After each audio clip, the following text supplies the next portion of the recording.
Partons maintenant à Angoulême avec cette affaire, vous allez le voir, surprenante. Un policier du commissariat de la ville a été arrêté après une tentative d'enlèvement. La victime a réussi à le faire fuir avec son canif. L'homme est soupçonné de s'en être pris à plusieurs femmes ces derniers mois. Erwan Brem et Alexandra Viera.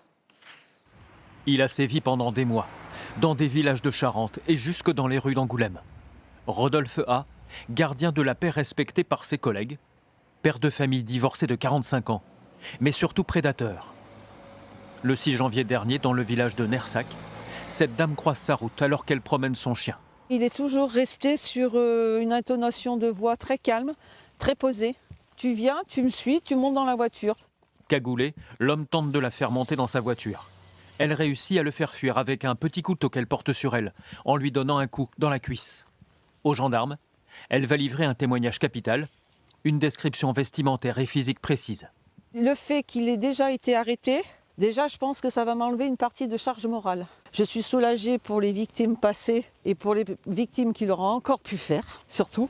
Depuis un an, les enquêteurs travaillaient sur plusieurs agressions et toujours le même mode opératoire.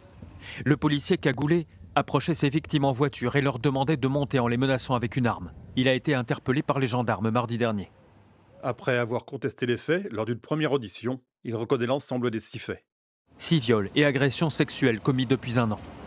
Comme celui d'une jeune fille de 17 ans enlevée à un arrêt de bus puis forcée à réaliser une fellation sous la menace d'une arme. L'ADN prélevé à cette époque a permis cette semaine de confondre le violeur. Dans le village, les habitants sont soulagés, les agressions se multipliaient depuis plusieurs mois. Ça nous a quand même assez retourné parce que j'ai ma fille qui avait à l'époque le même âge et qui prenait également le bus le matin pour aller au lycée et c'est vrai que voilà, ça nous a beaucoup inquiétés. La police, c'est les gendarmes et les gens auprès de qui on a envie de se réfugier quand ce genre d'affaires arrive et quand on sait que c'est ces gens-là les agresseurs, ça fait un peu perdre foi.